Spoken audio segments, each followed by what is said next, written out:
This is Fresh Tracks Weekly. This week we are talking about a new series that we've been filming, focusing on becoming a better shot with a rifle, but also how recreational shooters might contribute more money to conservation than hunters do. But before that, we have a brand new fishing corner from Michael. Wow, that looks so good. I just can't believe nothing's eating this.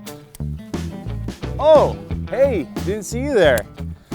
Don't mind me, I'm just casting into a pond full of nothing with a giant glide bait.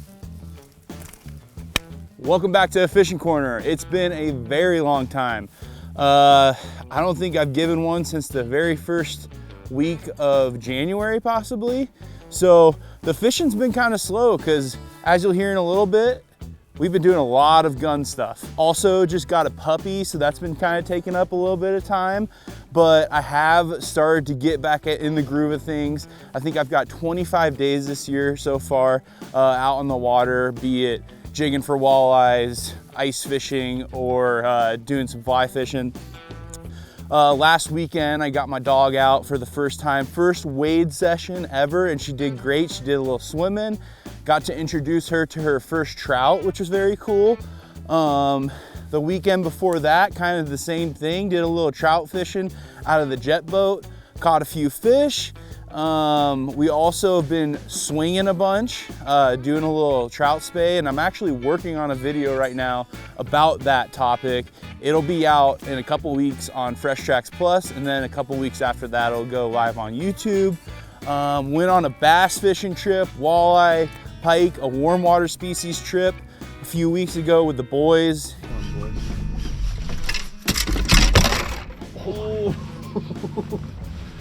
that's my rod. It was a blast. We had to really grind to figure out how to catch some fish, but we wound up doing it, which was awesome. And really, it's just the start of really getting after it for fishing. So I'm really excited. Hopefully I can bring some more to you guys. I appreciate you guys watching this fishing corner. Hope you enjoyed the pics and the videos. And we'll go back to you, Marcus. Thanks for having me, bud. See you later. All right, we have just a few headlines from the week. In Alaska, the Bureau of Land Management has released their final supplemental environmental impact statement in regards to the construction of the Ambler Road, where they have recommended no action as opposed to any sort of action that would involve building the road. We've talked a bit about this in the past, but the proposed road would be a new 211-mile gravel road built through the foothills of the Brooks Range. It would cut into what is largely an undeveloped landscape, crossing over numerous waterways, and to ultimately reach a massive copper deposit that is estimated to be worth around $7.5 billion. The area is one of the largest chunks of wild, unfragmented land in the United States. It is home to the Western Arctic caribou herd, which is one of Alaska's largest remaining herds. The project has been extremely polarizing, with many local residents, native tribes, hunters, and anglers coming out in strong opposition to the road, while plenty of other Alaska residents supported the road for what it could bring to the local economy. A permit for the right-of-way for the road was approved in 2020, but after Deb Haaland was appointed as the new Department of Interior Secretary, the agency decided to revisit the previous study and subsequently cited multiple issues not previously identified. Some of the key issues they found included 66 communities that could potentially be impacted by the road. These communities rely on caribou and fish in the area, and the road would likely affect caribou migration routes and fish passage upstreams. Both of Alaska's senators and their member of the House have been supportive of the road, as it was expected to create more than 3,900 jobs and add $300 million in annual wages within the state. So with this recent news, the BLM has gone forward with the no action alternative, meaning that they will likely deny the permit for the road. It should be noted, however, that this is not the final decision. News of chronic wasting disease potentially infecting humans has been spreading like wildfire in national news. But our friend Jim Heffelfinger has pointed out that the article that is often being cited is not a scientific study, it is simply a short report of events. The article in question notes that 2 hunters died of Creutzfeldt-Jacobs disease and that the same hunters regularly consume deer meat from a herd that has been known to have chronic wasting disease. The 2 hunters were friends and they had stayed at the same lodge, which the authors of this report found significant, describing the disease event as a cluster. While the details in the report do seem to imply that CWD-infected deer could be the cause of the men contracting the disease, the authors did say that there is still no proven cases of transmission to date. But that did not stop media outlets from running with it, with headlines like, "Two hunters become first to die from zombie deer disease after eating infected venison." Another article titled, "Chronic wasting disease, death of 2 hunters in U.S. raises fear of zombie deer." Naturally, these articles cause concern amongst many, as the events certainly seem plausible, and it's interesting that the 2 cases occurred amongst 2 friends. But as scientists like to point out, correlation is not causation, and realistically, these events provide no evidence of animal to human transmission actually occurring. The California Department of Fish and Wildlife just released their draft black bear conservation plan that shows that bear populations are thriving in the state and that there is more than enough room for hunter harvest. Bear hunting in California has been under attack for years, with a notable attack in 2022 that aimed to ban all hunting due to outdated population modeling. The Humane Society of the United States petitioned the commission to end all black bear hunting until the department modernized their population estimates, and while the commission denied that petition, it did prompt the department to use the best available science to better understand black bears and the impacts from hunting. So that's what this new conservation plan is all about. It details how CDFW was able to use multiple sources of data from everything from population surveys, age and sex structure, survival and reproductive rates, along with density studies and data from camera traps, and now they have a full-time quantitative ecologist that guides how population modeling works. The point is that they went all out to provide the most accurate population estimate possible. So here's the funny part. The animal welfare groups that were pushing so hard for the better science repeatedly stated that bear populations were likely lower than what the state thought. They would note how the population used to be as high as 30,000 bears, but now it was likely around 15,000, maybe as low as 9,800. But after all these changes and the best science was utilized, it turns out that the statewide population estimate is 65,405, over 6 times what the Humane Society would have you believe. Also in this conservation plan, it was noted that hunter harvest was less than 7% of bears annually, falling well within levels to promote abundant bear populations. So it'll be interesting to see how everyone reacts to this new plan. You can provide public comment on it until June 14th. I'll put a link in the video description. All right, we're jumping into our deeper dive where we're talking about a new series that we have on shooting and how recreational shooters contribute a ridiculous amount of money to conservation. We have a new series that we started that Michael and Jace are the brainchilds of. You're calling it Beyond Stock, It's right? called Beyond Stock. Which is trying to develop basically a hybrid between a match and a hunting rifle. We're shooting some shooting competitions to try to become better shots at hunting. But also, besides that, we're going to talk about the fact that recreational shooters contribute way more money to conservation through Pittman-Robertson dollars or the Federal Aid and Wildlife Restoration Program than hunters do, which the dollars go directly to benefit hunters more frequently in conservation programs and all sorts of cool stuff related to public lands and wildlife. But it's interesting that so much of it comes from recreational shooting. But before we get into that, I want you guys to talk about the series a little bit and like what's the goal with it? Yeah, Definitely. so I feel like last year you got really into reloading. Like I did. you asked to borrow all my reloading stuff. I had bought a bunch of reloading stuff a few years ago and really wanted to get into it, but it was peak COVID and you couldn't get components anywhere. So then Jace got super into it. He got a custom rifle. He bought one, and then it kind of inspired me to dive into the space. We had a Grendel laying around the office, and basically, long story short, we got super gunny in here, and kind of got super gunny. obsessed with we'd just be talking about guns all the time, and Specifically, precision rifle shooting. yeah, I would say. yeah. And so one of the things we noticed too is all this stuff is super expensive, so Howa offers it's a rifle barreled action. So you can go to Brownells, buy one, and then make a semi-custom rifle. So we thought well, let's do this. Let's build all 3 of our builds are different, and then Kara's also in the series, and your guys' rifles are kind of similar, but Marcus took the budget approach. Jace took I feel like yours is a hunter, more so hunter rifle than it is like a target rifle, although it's very capable of. Yeah, the way I put mine together was kind of like a hybrid between the two. Basically, I have components on it that I only am going to be using during the match season, and then come hunting season, I'm swapping those out for all lighter components that goes so I could pack around when I'm hunting. Yeah. And then mine is like built on a chassis. It's heavy. It's kind of over the top in some ways, but the whole point of the series is we wanted to build semi-custom rifles. We wanted to get really good at shooting and to be better hunters. We're going to compete in NRL Hunter this weekend, and the whole point of the series is kind of building a rifle that we like to shoot a little bit more and becoming better shots. So over the past couple months, we've been developing our own hand loads. We've been, assembling our rifles, picking components, all of them obviously from our partners, but also some of the components where we don't have sponsors from, we got to select and tinker around with different things. It's been really fun. But I will say that I have never shot so much in my life. In the past 3 months, I've shot 10x the amount I've shot in my whole entire life, probably.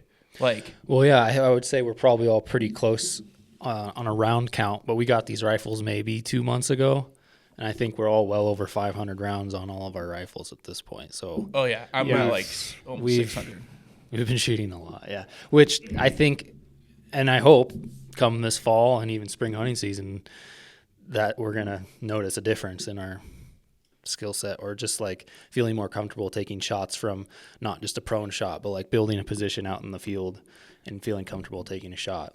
Yeah, and I think one caveat that we want to mention too is that what we're shooting a lot of long range in this video, but it's more about what Jace just mentioned of building a position and becoming just more precise, just becoming better shooters in general. It's not we want to go try to kill a bunch of animals at 1,000 yards. That's not the goal. Not the goal at all. But yeah, like you said, the round count is kind of insane. I can confidently say that I've now shot this rifle more than I've ever fired any gun combined. All the guns I've ever fired combined, probably. Maybe if I some trap shooting from back in the day, I shot a lot of shotgun rounds, but it's kind of insane how much we've been putting through this. And I'm sure, Blake's been loving. Blake's just been all the gun listening talk to our gun talk the whole week. We dragged Blake into this conversation last minute, but Blake's big into the waterfowl, so I'm sure you spend quite a few rounds in the fall as well. Yeah, with your shotgun. Definitely. It's very different. I don't really have the knowledge of the ballistics or how the mills or MOA work or anything like that. So it's been interesting to hear you guys talk about that stuff and kind of pick up on some things here and there. And every time I come over and you guys start talking about that, I either ask some questions or get up and go back to my desk because it's well over my head. But no, I had one question for you guys, and I wanted to know so far what do you think your biggest takeaway is from this building your own rifle and then shooting at long distance and just the NRL matches that you've been a part of? What do you think your biggest takeaway is going to be come hunting season? I think for me, it's going to be confidence at shorter distance, at hunting ranges, your 300-yard shot.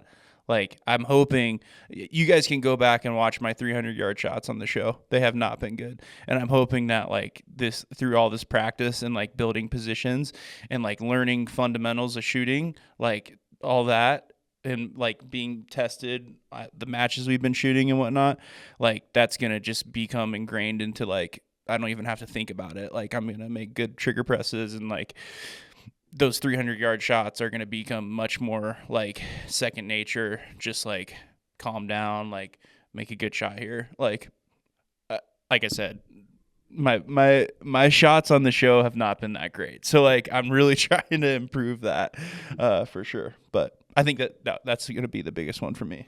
I would kind of say the same.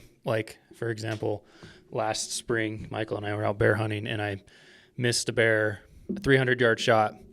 But building the position in that moment was so hard for me. I couldn't get prone, had to shoot off seated with a long bipod and a backpack, and I just could not get comfortable and obviously I didn't make it work. And from that moment on, that's when the light bulb went on, and I was like, this is what I need to be practicing, this positional stuff.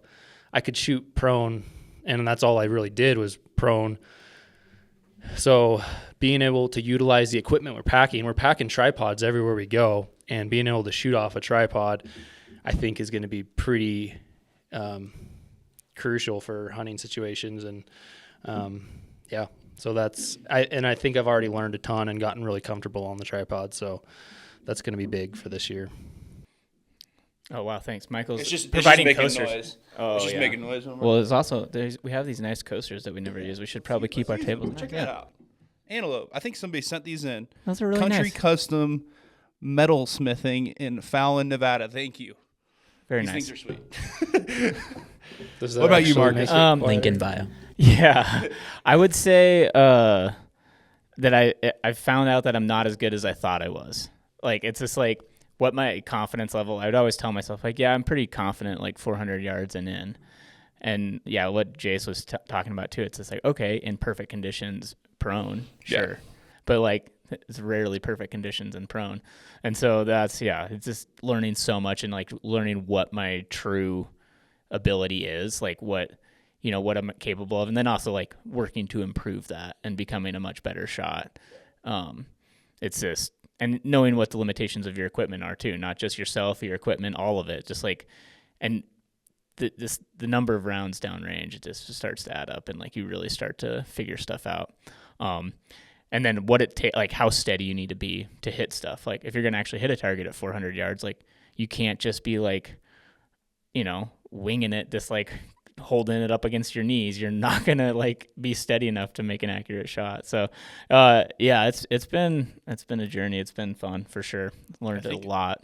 Yeah, another big takeaway from me is hand loading is not that much fun. Not fun? I don't think it's I that thought much you fun. would. I thought you. Well, I thought you enjoyed it. No, I do, but like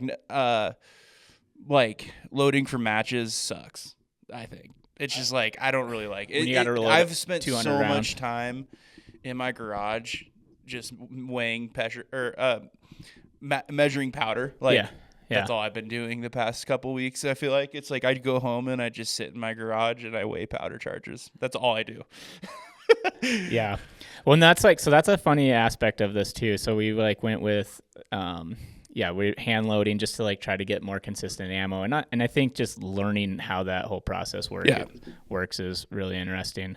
But it's funny too, cause I think some people like to get into hand loading and reloading for cost savings because you can utilize a piece of brass multiple times. So in theory, you can make it cheaper. But like one thing that I found, and it's easy to see how recreational shooters contribute so much money now, is this like you just send so like by shooting these matches and trying to become more proficient, you're just shooting so many more rounds. Yeah. And this like you're just putting like we've all spent a stupid amount of money on reloading stuff. And like not just reloading stuff, but like just like different pieces of equipment for the firearm or sandbag for shooting off of, tripods, just accessories. Like you got this, there's so many things, tools to fix your stuff. There's just like an endless like pit that you can like spend this on. And again, not all of that is going directly towards, like not all of that falls within the PR dollars, but a lot of it does. Yeah, I was going to ask, does our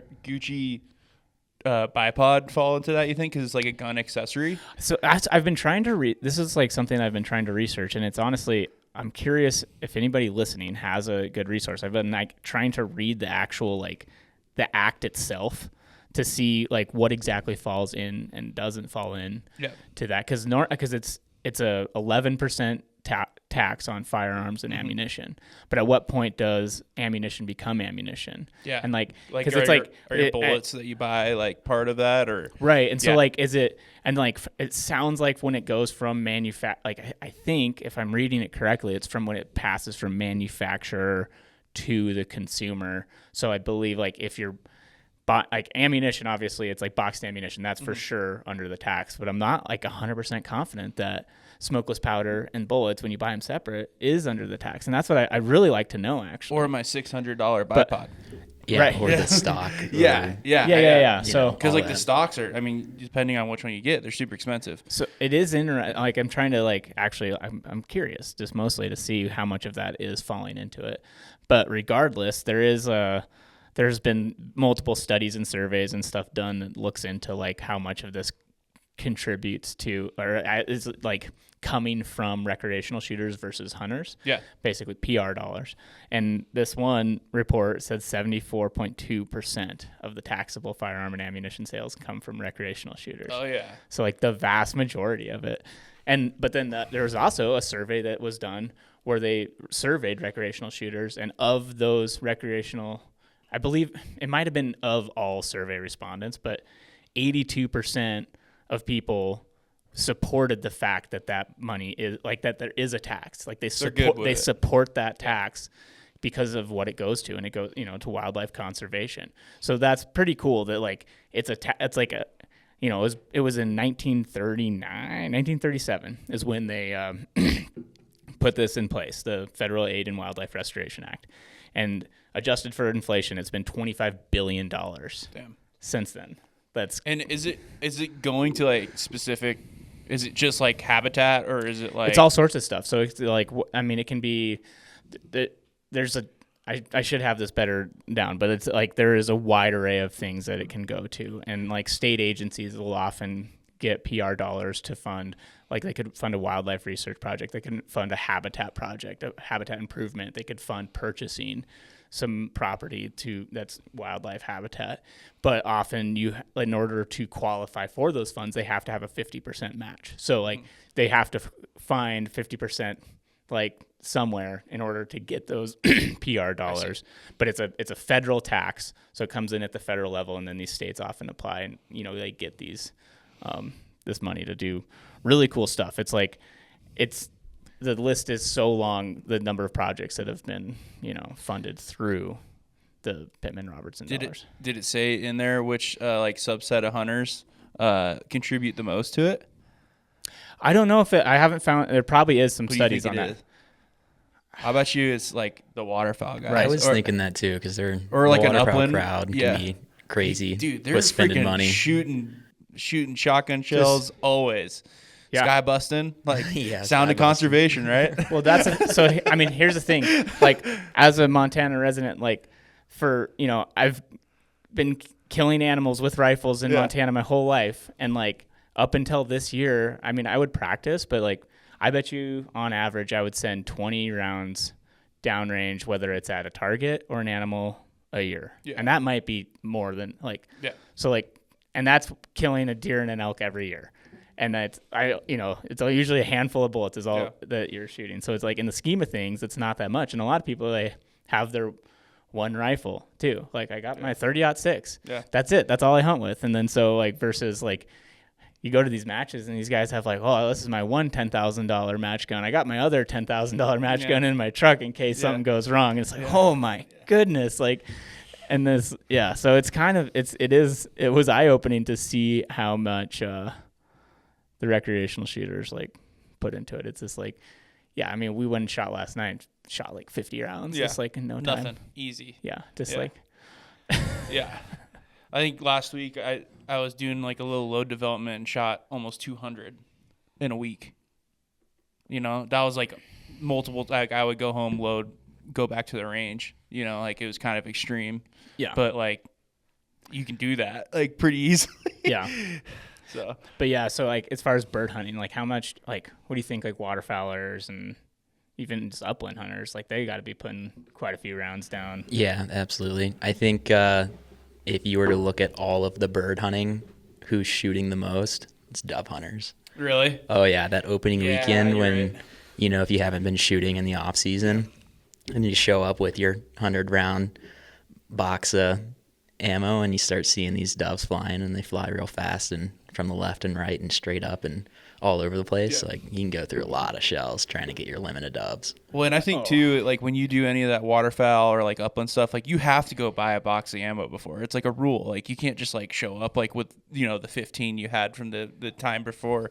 You have to go get a box of. I can't remember, like maybe I just don't do it enough, but like every time I've gone waterfowl hunting, I buy a box of shells, like regardless. Like, and I've been cleaning out my garage and I found like 5 boxes of shotgun shells the other day. It's pretty sweet, but like, yeah, I feel like you're shooting a lot. I also feel like the predator hunter guys, or like if you're also like doing the pig stuff in Texas, like you're shooting a lot. So those guys, I mean, like they're spending some money, but I was gonna say on the dove front, I think the handful of times I've gone dove hunting, I average like a box of shells per dove. About like 15 doves. That's a lot. I usually don't limit out though, because I just run out. I've never shot one. Well, actually, I shot one dove once in my front yard, and I've actually made a video on it, and it's on the YouTube channel. Yeah, we should do that this year. Go out and shoot some doves. I'd love to. They're pretty good. They're pretty tasty. I shot one of those. Is it Eurasian collared dove? Yeah. The big ones. Yeah, there's no limit on those. Yeah, and you can shoot as many as you want. And so that's they were just as tasty as a regular dove, morning dove. Yeah. So definitely need to find some more of those. More meat, just as good. Yeah. Easier to hit because they're bigger. Yeah. What do you think, Jays? Who shoots the most?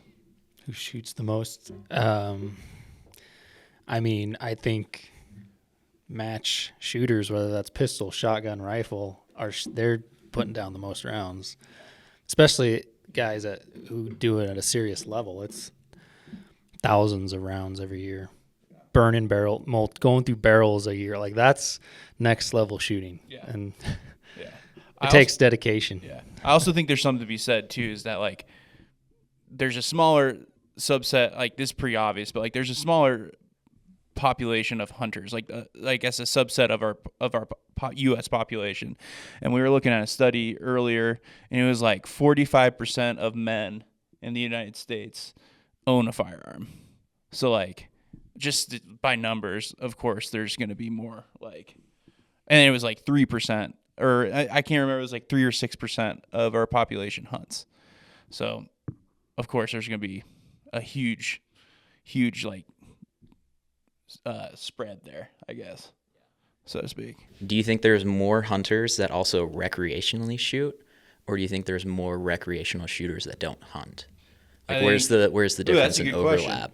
Yeah, I don't know, because I feel like a lot of those guys at those matches, like they hunt. Like I feel like the NRL hunter I we're going to. think we also might be in a different part of the population living in Montana. Yeah. I think there is a substantial. Like there's quite a few people that their main thing is recreational shooting, and they might not hunt at all.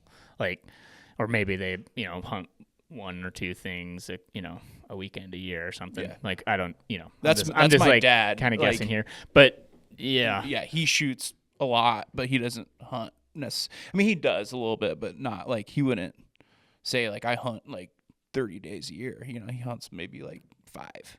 Yeah. Yeah. But anyway, I'm curious, like if people know, I spent a lot of time trying to research this, of what exactly is included in the PR dollars. So if somebody knows where to find that.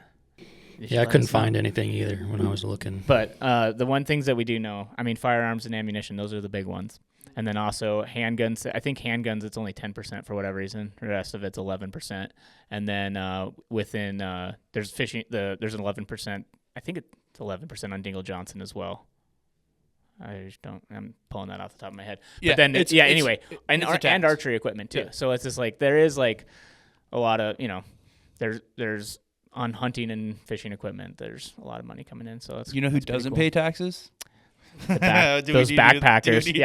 We could put a little plug in. There's been multiple attempts to have like a backpack tax of some kind, where you have like basically tax on outdoor recreational equipment because you are participating in that activity. So basically a user-funded system of taxing the people who are using that stuff. But I think it was like the Outdoor Retailers Association lobbies very hard against that every time because they say they already pay enough taxes. So fun stuff. But anyway, give us some closing thoughts on just NRL Hunter, the shooting stuff. Like, you excited for it? I'm excited for it. I am starting to get a little gunned out. I'm not gonna lie. I think I'm the only one that is, because it's fishing season, and like I'm starting to like I'm kind of like like I said, I'm kind of starting to get a little tired of sitting in my garage reloading, but I am super excited for the NRL. We got one more match after that, like a local one, and the matches have been really fun. And I think one thing, if you're listening to this and if you're curious about doing it, is like just go do it. It was like a little intimidating at first, but I've learned so much in the past couple weeks or in the past couple months from shooting. If you have an instructor near you, spend an hour or so. We spent an hour with a local legend, Jared Miller, and he taught us a ton. I mean, I learned a ton. But no, I'm excited, and I'm also really excited about the video series it'll come out in August, and like I'm really excited. I think that this will be really interesting for everybody, and that's even remotely interested in shooting.